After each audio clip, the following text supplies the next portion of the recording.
All right, here we are. The coach is here, and his dog's ready to go paint Reno red, right, Coach? Yeah, that's the word. We had a great bye week this weekend. Hopefully our players had a chance to rest, relax, watch some college football, and really get re-energized for this final stretch. The playoffs have begun for us. Each week we face an elimination game. We were up for the test last time, and we know that the path to the Mountain West Championship goes through Reno. And we're hoping that as well as the Red Wave travels, that we go pack Mackey Stadium this weekend and paint Reno red.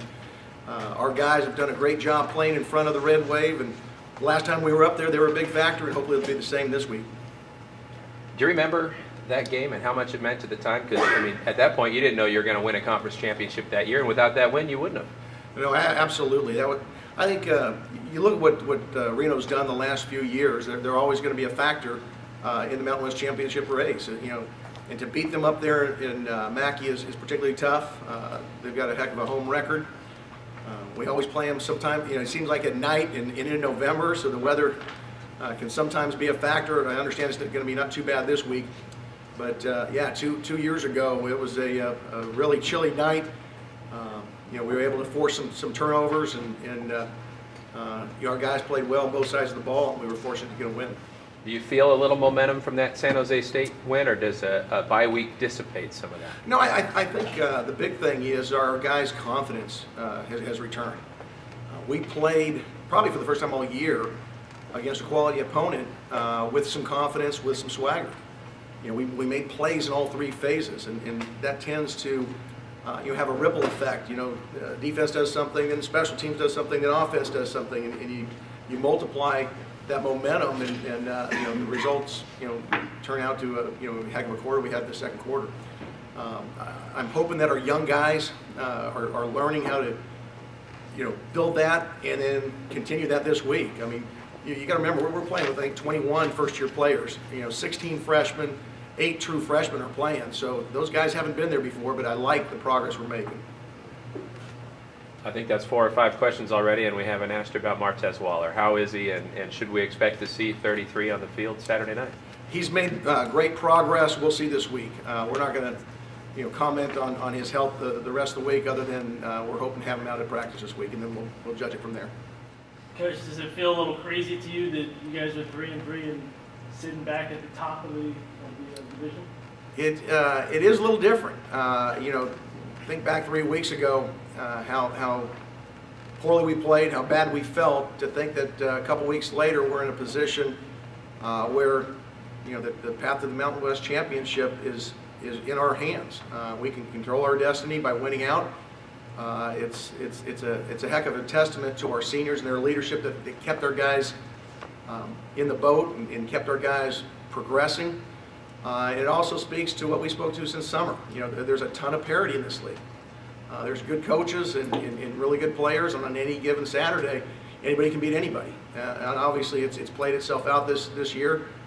You look at the National Football League, there's a ton of parity. You look at some of the conferences, it's the same way. Down the Pac-12 South, who knows who's going to win that one? And it's neat to be in a position where we can win out and have that opportunity. Coach, can you take us through Nevada besides Fajardo and on offense, and then maybe take us through on defense and kind of give us a little hint at what we might be able to see? Well, they're still running, the pistol. Nick Rolovich has been there 3 years. Each year it evolves a little bit. It's a power downhill running game with some option principles and play action pass off of it. And they've got really super weapons that they're going with. The running back Don Jackson is a 5'10", 210-pound guy who's very difficult to bring down one-on-one. He's a strong running back. Outside, they've got 3 receivers. I don't know what the story is with Henderson. He got carted off the field last week at Air Force in the game, so I haven't heard anything on him. But he's a matchup problem for people. He's a 6'5", 220-some-pound receiver that physically is a basketball player. He boxes shorter guys out and has really good hands. Ricky Turner's an explosive threat for them at the other receiver spot. So they've got some weapons there. And again, I think they do a nice job of mixing things up. And when all else fails, Fajardo, because of his athleticism, buys time, or he just takes turns and runs, and he can run away from people. Defensively, They've got a new defense coordinator this year in Scott Boone. I think he's really changed the culture of that defense. They're playing extremely hard. They're really good up front. Their two defensive ends, I think, are outstanding. Seau and Hecking, a lot of pressure on quarterbacks, and they're just playing, with that passion that you want defenses to play with. It's going to be a heck of a challenge for our guys both sides of the ball. Coach, when you're facing a quarterback like Fajardo that can run, do you do anything special defensively to keep your DBs on assignment? Because it seems like at every level of the game when you're facing a quarterback like that, as soon as he escapes, you tend to see guys cheat up, and then you end up with a guy downfield by himself. It comes down to eye discipline and being disciplined in your technique. And it makes it tough. Most defensive players have a clock in your head that, by this time the ball's supposed to be out. And so, especially younger players, they start looking, okay, where's the ball? Has it been thrown? And as soon as you start losing track of where your guy is, that's where they make those big explosive plays. So it comes down to, the same things we teach, fundamentally all the time. It's eye discipline, being accountable, being accountable so that the guys next to you can trust that you're going to do your job. You don't need to come out of coverage. We have guys assigned to do that, and hopefully our guys will trust and be able to do it. But, you've seen them all year long, and really since Fajardo's been there, they've made explosive plays on people because they've lost that eye discipline. What about he took a shot early in his leg, he kept playing, we saw him limping after the game, there's a couple of runs where he really stuck his nose in there. What did you see from him in that performance, and what do you think how's that rub off on the rest of the team? Well, I think that's the reason, we move the ball effectively with Brian, is that the guys around him see how gutty that guy is, and that can't help but inspire everybody around him. The guy's a winner. He's a winner in life. He gets it done on and off the field. And guys want to follow a guy that's willing to put their own personal discomfort aside to get the job done. Sometimes he doesn't look real pretty doing it, but the guy's gutty and finds ways to win. And that's the thing I really respect out of Brian. I think our entire team does. I don't have to ask you if he's starting this week at quarterback. You don't have to ask me, but yeah, I'll tell you. Okay, yeah, he started. Kind of building upon that, Coach, he had his highest efficiency rating of the season last week, and that was coming off of a week where you guys went with a redshirt freshman before.